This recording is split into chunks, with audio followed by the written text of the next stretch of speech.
Yeah, and welcome to this lower bracket round 3 elimination series between ArmyGeniuses and XERXIA. Both these teams have won a couple of series getting through to this point, and I haven't covered either of these teams so far, so I'm going to be very interested to see what they can bring to the table and see if they're following the meta that's been established in the qualifiers so far, if they want to shake it up a little bit. So far, nothing too different with the bans on the Undying and the Enigma. A couple of bans first phase still to come here. Chen and Marcy. So absolutely nothing out of the ordinary with those initial bans. And we'll have to see where the draft goes. So Chen, just don't want that mass heal coming out. Enigma is the threat. It's almost the threat of the black hole is more powerful than the black hole itself. Earthshaker will be the first pick from XERXIA, and they ArmyGeniuses snap pick Gyrocopter Void. What?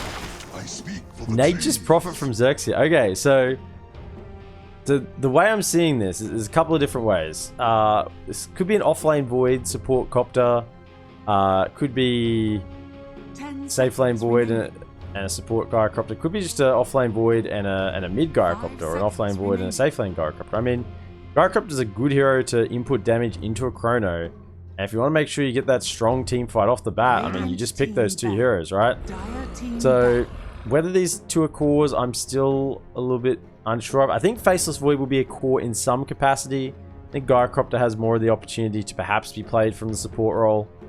But Void, not so much. You don't get value out of his spells, really, unless he's got farm. Whereas Gyrocopter, you know, you get the barrage, the missile, the cooldown. All these spells don't really scale with items, so it's just the flak cannon that scales with the items. So, yeah, certainly core Void and maybe a core Copter, but maybe just in a support role.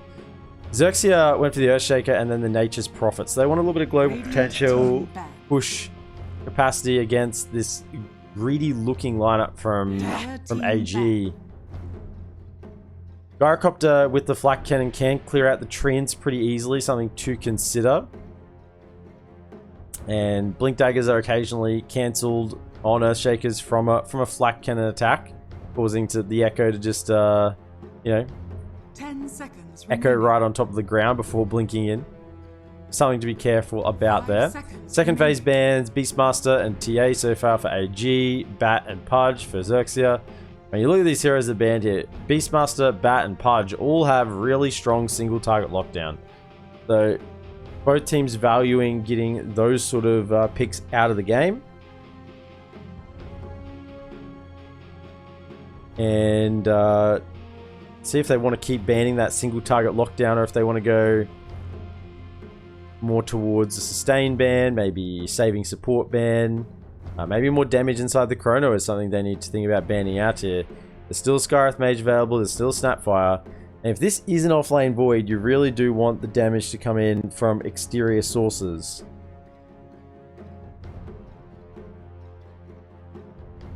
Radiant team ban. Lestrak, not bad for Chrono to follow up with the Split Earth, pretty good. You get the Shard and they'll just keep recurring on the same spot.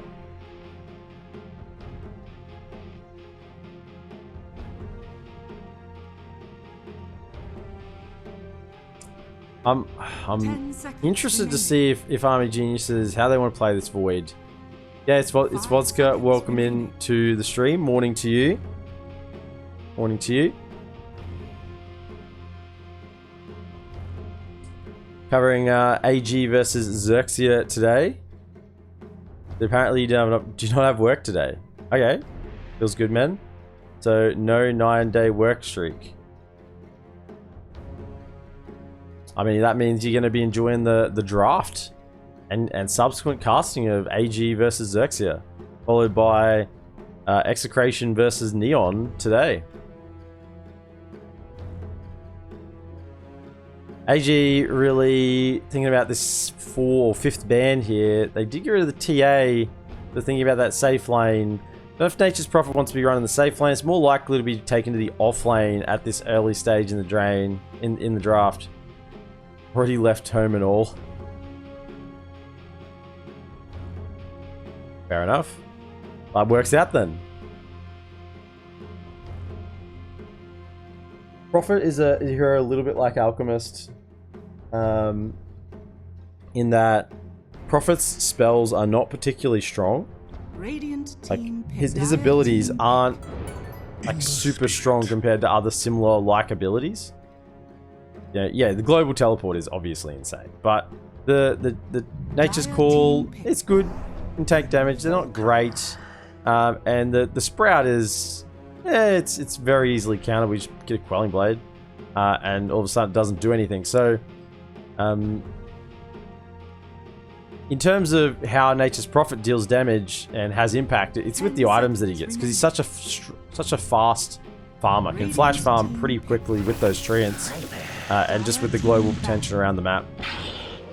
My goodness, they're not mucking around with these picks, are they? So Ember Spirit taken from ArmyGeniuses and the Broodmother in response to the Viper as well. Viper and Invoker for the side of XERXIA. I'm really interested in these drafts. So this looks like the 3 cores of XERXIA. So mid Invoker, offlane Viper, safe lane Nature's Prophet maybe. Is sort of how it's lining up for the time being.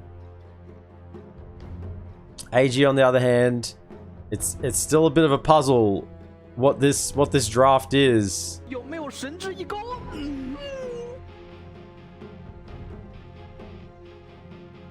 I think it has to be a support Gyro.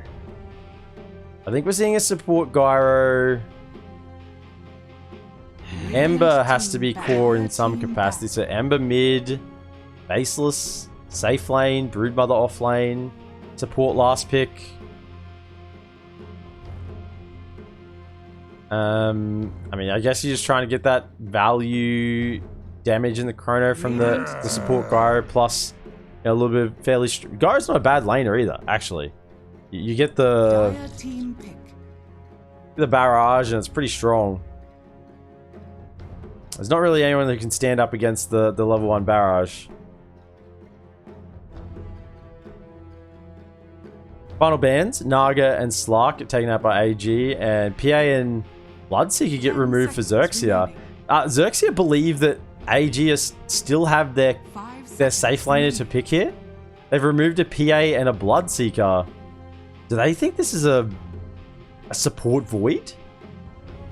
Support Gyro, support Void? I mean, that would be the greediest shit I've seen in my life. But that's certainly what XERXIA thinks is going on here.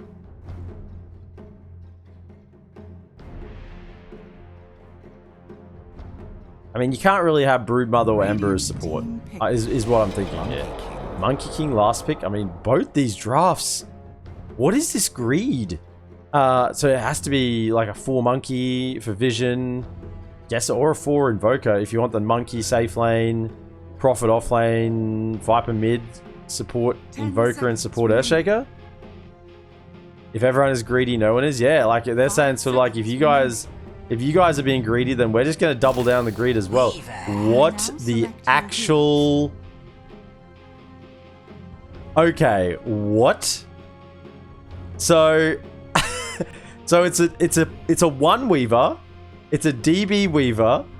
Wami is the offlane Brood. Azure is the mid Ember. It is the support. It's the 4 Faceless Void and the 5 Gyro. XERXIA... Same. Let's have a look at their pick. So Tihi is the 5 Monkey King. It's a 5 Monkey King, not even a 4 Monkey King. 5 Monkey King. Rupido 3 Viper. Invoker is the mid. Yeah, JG's in mid Invoker. Ken is the pos 1 Prophet. And then Lucify on the 4 Shaker. So, I mean, yeah, this is it. You just go greedy, right? Just pick 5 cores. ArmyGeniuses, they've decided that if you pick all the cores, you can't lose late game, right? Just make the game go late and just pick more carries. I mean, strat checks out until strat checks out because XERXIA have done the same thing. I think the pressure is going to be coming in a little bit faster from XERXIA though. Honestly, they've got Forged Spirits plus Nature's Call. They're going to push towers reasonably quickly. Monkey will provide the vision. Rupido is a bit of a lane dominator. I think XERXIA has a lot more pressure on the map early. I mean, what pressure? I mean, they have spiders at level 6 from Wommy. This Broodmother. I mean, XERXIA need to call the Exterminator because there's a bug and a spider on the side of ArmyGeniuses. It's a lot on the back of this Broodmother to try and dominate this early game. And we do see an Earthshaker against the Broodmother. We haven't really talked about it in the draft, but the Earthshaker is there against the Brood. Alright, this is 9 cores gaming. Yeah. Quickly do our predictions. Any of those battle points? I mean, I got no idea. Maybe the spider. This was over before it started. I got no idea. Close, but not quite. Magic damage. I mean, Invoker, sure. This was over before it started. I don't know. I have no clue. This is a really weird draft from both teams. So many cores picked. There's a smoke coming out from ArmyGeniuses to begin with. Just getting their vision down. We'll get this OBS out on the other side of the river. So once again, it's a 4 Faceless Void. It's a 4 Faceless Void. And a 5 Gyrocopter for the side of ArmyGeniuses. 30 seconds. So very, very greedy support pairing. Has got the Time Walk first, gone for Headdress. So this Faceless Void is going to be a bit of an Aura Carrier. Looking to perhaps go into the Vlads. Yeah, it's sort of like the old POS 3 Void build almost. I was going to say, I think XERXIA do have a lot more early game pressure. ArmyGenius is going to be relying a lot on the Broodmother to make a little bit of space. Looks going to come in. Tihi's there as well. And it'll be 2 runes each. And we'll head to our lane. So, in the mid lane, Azure 4 on the Ember Spirit for AG. We'll be laning up against JG on the Invoker for XERXIA. In the bottom lane, DB will be the Weaver, POS 1, supported by the Gyro Varish, POS 5. They'll be laning against the 3 Viper, played by Rupido, and Lucify playing the 4 Shaker. In the top lane, it is Wommy on the 3 Broodmother, supported by Naaman on the 4 Faceless Void, who's being bullied by the 5 Monkey King at the moment with the level 1 Jingu. And he's laying with the POS 1 Ken playing the Nature's Prophet. So, bottom lane, with pressure coming out. Did get the homing missile level 1, so no rocket barrage just yet for Varish. I'm interested to see the pacing of this game from XERXIA. I think if they let this go late, then it can only go badly for them. AG have legitimately picked 5 cores. There's not even any way around it. They have 5 cores picked on the side of AG. So if XERXIA let this go past 40 minutes, I think there's only one answer to this game. But I think prior to 40 minutes, XERXIA can take a lot of map control, use the treants, push the lanes in, get a blink on the Shaker, and apply some pressure to the side of AG with this incredibly greedy draft that they've gone for. Missile coming through again. We'll get hit actually this time. Varish, he's got to be careful. I mean, he's not particularly slow. He's 315 movement speed, so it's pretty fast. But the missiles keep getting hit before they get off the ground. DB, level in Chikuchi, +1 in Germinate attack for the time being. And behind the tower. Tihi, he's here. He's just bullying. 2v1 underneath the tower. He's got 3 Jingus on one and 2 on the other. He says, I'll just keep tapping both of you up. I mean, Naaman can't really trade until he gets a level in the time block. And 5 Monkey King is just not being punished at all. Out comes the slow, the silken bowler. But no level in bash yet, so won't be able to get a kill on this top lane. I honestly don't know where the likely first blood is in this game. Invoker should be able to sustain pretty well with the 2 points in quads already, getting that additional regen. Top lane, maybe if Teehee gets caught out by a bash on this 4 Void, who's still level 1, 3 minutes in. I mean, that just doesn't feel good at all. Trying to get a couple of creep kills here, but he will just jump away using the time walk. Headdress is sustaining.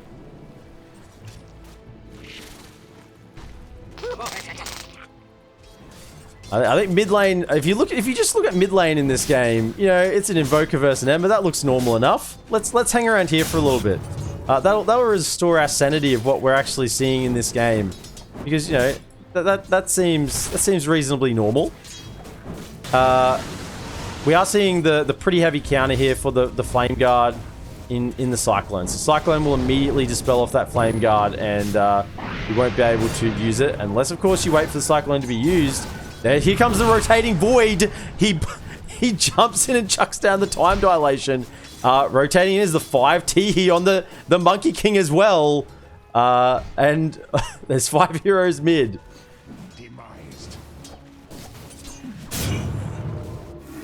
Quality rotation there from the Void. Insatiable Hunger will force Ken just to TP home, but he has a Nature's Prophet, so he'll be straight on back out there, ready to go again.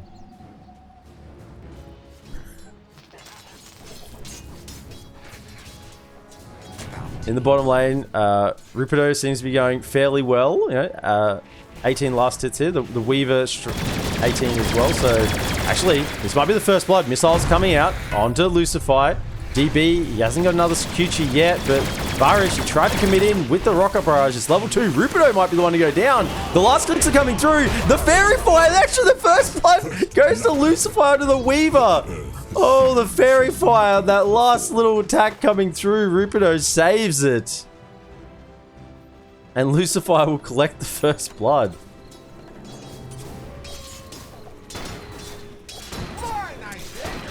So, I mean, that's exactly sort of what we expected from this game after we saw the draft. There's going to be some pretty funky interactions occurring. But if XERXIA can get off to a good lead, I don't know if AG will be able to hold them. They are really lacking a lot in their team fight early on. Mainly, yeah, a lot of wave clear they're lacking. Broodmother's presumably going to try and take over one side of the map, but they're really lacking wave clear. Yeah, Ember early on isn't able to clear the waves quickly before he gets the Maelstrom. It's pretty hard to push out those treants, particularly if Varish is not going into Flak Cannon. Not going to have any way to kill those Nature's Call treants. And pushing down towers should be fairly easy. Look at this top lane already, Ken. He's got the level 3 in the Nature's Call, and he's just hitting down this tower. And what can Wommy do here? He just doesn't really have the damage to cut through them. He's got no AoE, and there's not really anyone who can rotate here with any AoE. When we talk about the most AoE on the team of AG at the moment is probably the Bugs, the Swarm from DB. That's about it. Cyclone EMP coming out will be dodged by Azure. Top lane, this tier 1 is going to go down. Naaman goes in, chucks out the time dilation. The tower's dead. Ken grabs it. 6.5 minutes in. Tier 1 falls, and I think this is the game that XERXIA want to play against this extremely greedy lineup from ArmyGeniuses. Just TP in the Nature's Prophet, push the towers, and just get the job done. There's nothing they can do. Literally, until Ember gets a Maelstrom, I don't think they have any way to clear these treants. I mean, maybe you use a cooldown to clear them, but you need the shard on Gyrocopter to get the additional rocket barrage on the missile. Could maybe help clear some waves. I mean, we're clutching at straws here, but that's it. There's no real ways to clear creeps here for AG. They've gone for 5 cores. They don't have spells that deal magic damage. Void has got the Orb of Venom and the Headdress. He's rotating on mid, actually. We'll try and get a bash. You know, if only this was a hero with a natural castable stun. Any hero with a natural castable stun, you know, they probably could have followed up with the Ember Remnant and Slights with the chains and maybe got a kill there. But, you know, relying on the 15% chance to get the bash from the Faceless Void, that rotation just didn't really have any legs.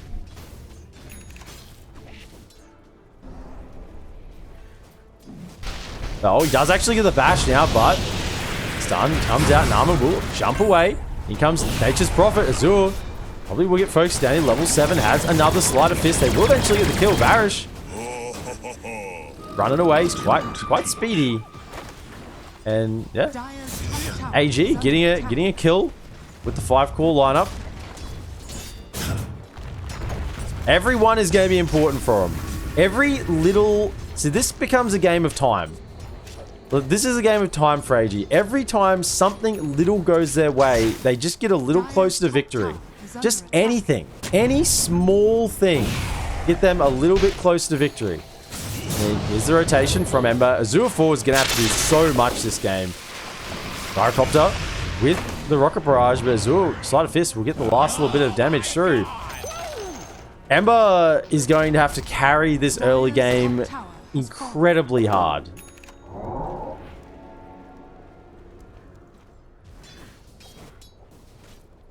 I mean, look at this. We're only 2 levels away from Narman getting that Chronosphere up. If you can combine that with the other support, Gyrocopter getting the cooldown, yeah, you've got some nice little bit of burst damage inside that Chrono. Narman blinks in, tries again for that 12% bash chance. Doesn't quite get it. Remember that bash is only for 0.65 seconds, so it's not particularly long bash as well that you get 12% of the time on this support void. DB comes in, Lucify hanging in the rear, but TPing in on Ken, and DB will be forced to use the time lapse, but he's got the vision down, and he will just die in the trees slowly to Ken and Rupido. The bugs farm him up, extra gold. XERXIA says thank you, mid lane. They do grab the Invoker, and Wami's here. He's got the Spiderlings. The Spider Army is here. And I said, a game of time for AG. Every moment they extend this match, they get a little closer to victory with the draft they have here. And if they can trade towers, then that's super good for them. Bottom lane, TPs are coming back in from AG. They want to make a fight of this. Still only level 4 on Varish, but XERXIA trying to run away. Double chains. There is Slights follow up. Haste on Azure. Missile coming through. Will try and get the damage over onto Ken. Stun will come out. Do they want to commit? Azure, he's going in. He needs to get the shackles. Oh, clutch stun. Will just protect the Gyrocopter or protect the Viper in time. Azure does have the Remnant go away to here, so he's just playing. He's trying to get the kill. Actually, no. Whoops. Has he got a TP? He doesn't. Ken comes in. Azure misplaying on this bottom lane. He had the Remnant, and he didn't use it to go back. I think maybe he forgot, or maybe misclicked which remnant going to. I think he meant to click here first, and then, or click to this one rather, so you go here first and then over. But clicking the wrong remnant first and ends up going back into the fight rather than getting away. DB working towards that Maelstrom as well. I think they need Maelstroms. They need Maelstroms to try and clear these waves. Dow does go down. Another one falls to Ken. The mid tier 1 might be next as well. I'd love to get that down considering the Broodmother grabbed their mid tier 1. Wami. He's here. He's level 7. He's actually quite high level for the supports. In all things considered. Narman level 6. Gyro is level 6 as well. So they have the combo. They have Chrono and Cooldown. This is it. This is their opening combo in the draft. ArmyGeniuses, they're flexing. Okay, Cat comes. EMP, stun follow. He's got no mana. Will cool down. There is a Slap Echo catching onto Azure, but the damage won't quite be enough. Flame Guard He's still coming through. Ken, though. TP's in, but the spider's here. Mother comes and helps clean up. It's just the two supports that die for ArmyGeniuses. Don't be confused. Don't be eluded. The Faceless Void and the Gyro, these are just supports. They're not important. They're not important for ArmyGeniuses. So maybe that's the strat. Just play the mind games with XERXIA. Make him think, yeah, commit on the Faceless Void. Faceless Void's important. No, he's just a support. Working towards Shard, wants to be able to get the upgrade on Time Walk. You know, maybe I could see this idea working of the support Void if you had a bit more damage for Chrono, but it's somewhat lacking. There's no Cataclysm, there's no Snapfire cookie, Snapfire ultimate. Actually, dodges it, throws out the Chrono there. Is a missile following up? Here it is. This is the combo. Missile comes through. The Spiderlings are on top. Sleight of Fist will follow out as well. Invisible, but it's enough damage. Rupido is in the middle of the fight. The spiders are on top of him. And he's just dying to the spiders. Sleight of Fist coming through. Oh, Rupido, he's trying to get out, but no, but the spiders spawn Spiderlings. Just going to hatch some more inside. Ken, he's rooted up in the middle of the fight. Cooldown's there. Missile comes through. They need a little bit more follow-up, and there's the Slight coming through from the Ember. Azur, he's all over it like a rash. The bugs are in. Between the spiders, the bugs, and this Ember Spirit, teaching them a few lessons. They take a team fight in the mid lane, AG, with this 5-core lineup. 14 minutes in, and they take the fight. Middle tower is under attack. I'm struggling. I'm struggling not to just burst out laughing. Not because I think this is bad, but I think it's freaking hilarious that they're winning a team fight with these heroes. They're 14 minutes in. I think if they're winning team fights at this point, maybe ArmyGeniuses are onto something. Maybe they figured out the meta. Just pick support Void first phase. You know, chains come out. The spiders are on top. Boundless Strike will try and protect him for a little bit, but there's a few more spiders and the missile coming through. They can't show in the mid lane. Wommy and Varish with the long range damage. Wait for it. Missile's not even level 4 yet. There's more coming. And he's queued up the shard. He knows what's up, Varish, on this 5 gyrocopter. He knows how it's played.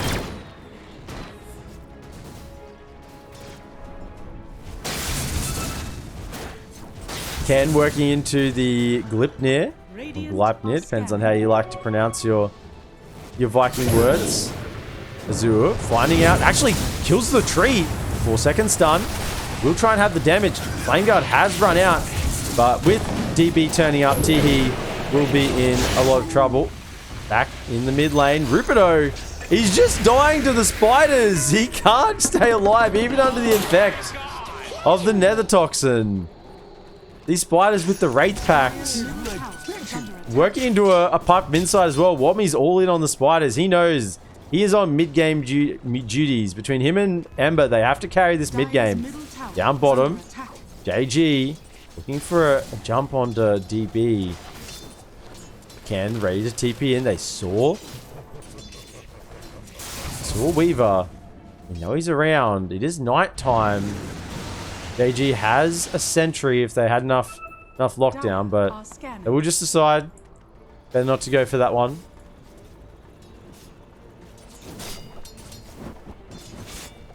Azur with a DD bottled up, ready to use, and with Chrono ready, they might just go again. I mean, Headdress, Bassi on this Void. He's getting some good value items. Wants to get some of those cheap auras up and running for his team. Barish, is that the shard? Oh my goodness, he has the shard. Homing missile. Fires the current level rocket barrage around the homing missile. And Roshan, it's under threat with the Spider Army and the Wraith Pact. It's just too much damage. Insatiable Hunger level 2. Bugs as well would have played their part in the level 1 bug. So many insects this game. And the Roshan falls. Who do they give it to? They give it to Azur. He's the one who needs to super keep carrying this game. going for a BKB first. They're up 12 kills to 6 with the 5-core lineup. 4K net worth lead. 17 minutes in. ArmyGeniuses, they wanna set a new trend here. This is how you play Dota. Just pick 2 late game cores as support heroes and you're set. You can't lose. Midas, used by Invoker, wants to keep scaling himself, working towards the BKB for the time being. Lucify, working on the Blink Dagger. I think about 700 gold away from that Blink Dagger, so we're pretty happy with that. Cyclone comes out, catches. Cold Snap as well. Meteor following through. It's a lot of damage with the Earn Tick as well. He will go down, but there's the Chrono. We'll try and do something about this. Azure is here, goes through, will have the Shackles echo onto 2, but it's not really enough damage. Narman just backtracks the damage. Just time walks it away. Mid lane, spiders are in.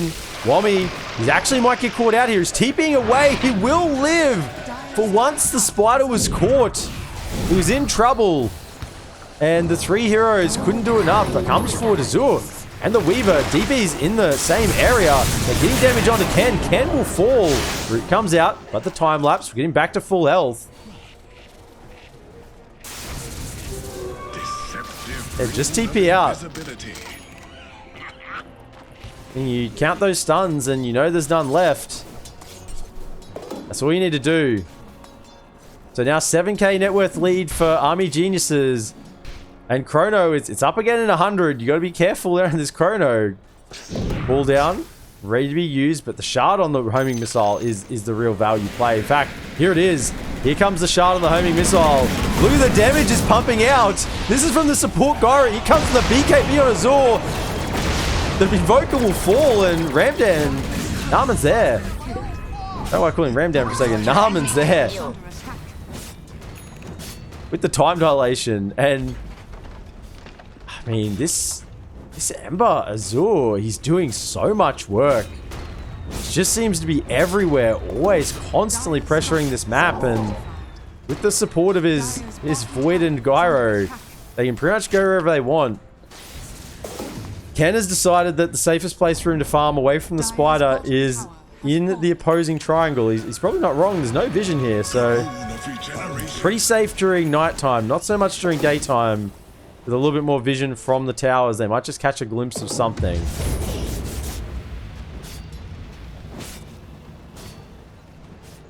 So Aegis still up for 2 minutes. So blocking out. I was going to say, were they blocking the camp? I don't think they want to block the camp. I think they want to leave the camp open so they can farm it. Maybe even de-warding that camp. T here with the Wukons as well.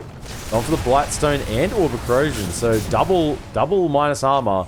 Wants to try and get as value items as he can for the rest of the team at the moment. Knowing that this Ken Nature's Prophet has to try and get the job done.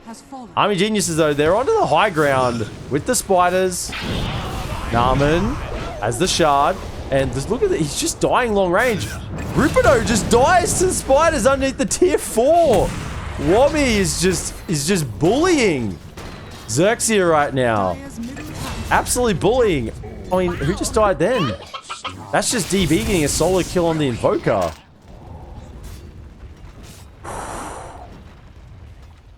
Azure does have an Aegis. Probably wants to expend it to get that life back. Yeah, we'll just use it. And the spiders still looking down, being used against this tower. With the Pipe of Insight, keeping him a little bit of extra regen. Protection from the magic damage as well. Ken arrives. He pops the pipe on him, and the spiders, they're going in onto Ken. You gotta be respectful of these spiders. They're doing a lot, but not quite enough to threaten his life at the moment. Oh, looking for the Chrono. Narman got level 2 Chrono even. Level 2 Chrono, 22 minutes in on this support Void. With the shard, level 4 time dilation is up.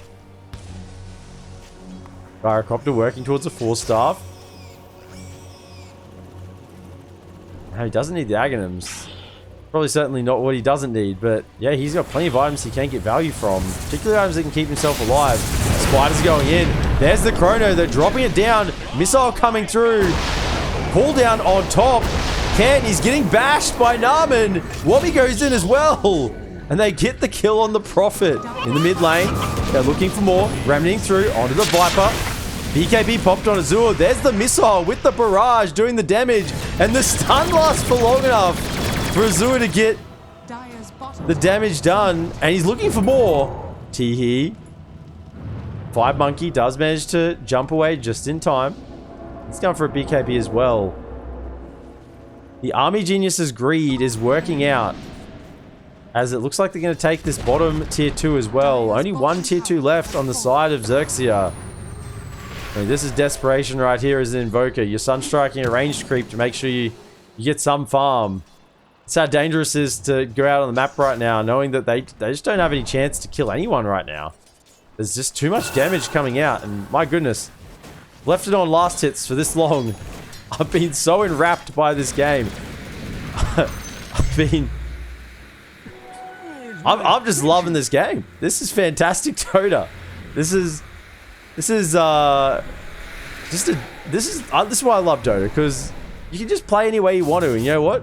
Sometimes you play like this and you're successful. Blink, Echo from Lucifer, Sunstrike, follow-up. They have the damage, Boundless Strike, more stuns, and it is enough. There's a 3-man Gleipnir, and the silence is onto Weaver. Has to try and get the time lapse off, but not in time. Cooldown will miss onto 2. Naaman jumps in. That's right, that time dilation onto 3, but the TPs will occur, so that's actually pretty big for Xerxes. The 2 cores of ArmyGeniuses do get caught out there. Obviously, no Aegis on Ember that time. BKB not able to get it off, just the chain lockdown was there. I mean, yeah, that was a pretty impressive lockdown as well when you saw what they brought together there between the Blink Echo, Fissure follow-up, then with the Monkey King Boundless Strike as well. I mean, everything was just done perfectly to make sure that they got all the lockdown, because you know, even if Ember gets a moment there, he can BKB slight, and while you're in the slight, throw out the remnant and just get away. So very, very well done there from XERXIA to find those couple of kills.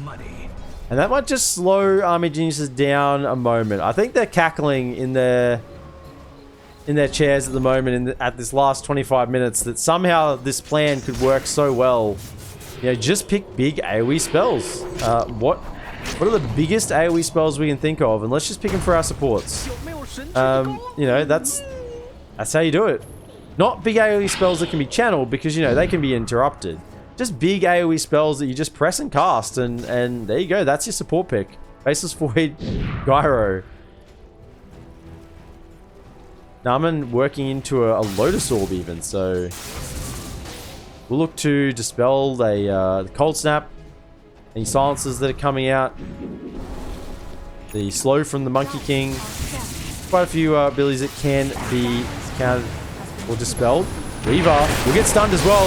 On top, the damage is not quite there. It gets the time lapse off, and now they're going to turn around. Azure's here. There's a chrono on 2. However, the Wukong's is down on top. Weaver's hitting from the side. They do have the vision onto JG, and he dies in the trees. And it's a team fight for good team fight for ArmyGeniuses there. It's 3 for nothing. Not even a buyback used, so Ken goes down in the middle of that. Roshan respawning in 22. It's close. If Roshan was there, you knew that it would have been a DD, not an invis that had been popped outside the Roshan pit. There is the invis, and it's an Aghanim Scepter now on Ember, so he was mobile before Azure. Now he's going to be even more mobile with this Ags. Early Aghanim Scepter, level 16. You'd go for the Flame Guard Absorb this game, which is a little bit interesting considering that Dire's top tower is under there's an attack. Invoker that can just dispel it with the Cyclone. Wommy has the Aghanim Scepter, the Spinner's Snare. We'll just chuck it maybe down in those trees, catch someone out. They're trying to retreat. Viper though is being caught. The Spider Army's coming. There it is, dead. That's one dead Viper. There was a Blink Echo. I wonder if they see the Spider with all. That'd be an instant kill on the Wommy, wouldn't it? Dire's top tower I mean, you is tempted under attack. Tempted though when you see all those spiders just echo straight on top. I mean, even the fissure's a lot of gold. Oh, it's not quite enough to bring them all down. The more robust spiders will last a little longer. Midas onto the spider, good value. DB clicking away with the Glypnir. Has the Hurricane Bike to protect himself. Bugs come out. Glypnir onto the Invoker. Will go into the Ghost Walk, but caught by the snare. And will be forced to pop the BKB if he wants to live there. So JG will retreat. And Army Genius says, yeah, that's enough for now. We'll take that. He's got a range racks. Forced a BKB charge. We'll back up. Do what we want to. Barish has collected the Philly. He has been hanging on to that for quite a while, so he's enabling him to scale. Roche has returned, and here they come. Wami's coming in with the spider army, with the bugs. The insects, they're a little too much. Sunstrike will come out and scout this, but will it be fast enough? They're moving over under the cover of smoke. Teehee, he has Wukon's command. Good fighting around the pit. There's the spinner snare. We'll try and block that high ground. Stun out onto the Gyrocopter. He will look like he get burst. He has buyback if he wants to use it. Aegis is claimed on Weaver. Buyback comes out from Gyrocopter. And Azur's just in on top of the Invoker. There is Chrono in the back line, catching on top of Ken. But they're just killing the Viper in the middle of the fight. Ken, we forced to pop the BKB. But the TP, it's cancelled, I think, from the bash of Naaman. And with the Broodmother coming over, they get the kill. And that will just cost them a buyback on the Gyrocopter. That's all. And GG's called. That's it. Game one's over. 20k net worth lead, 30 minutes in. And Army Geniuses with the 5-core strat will take game one against XERXIA.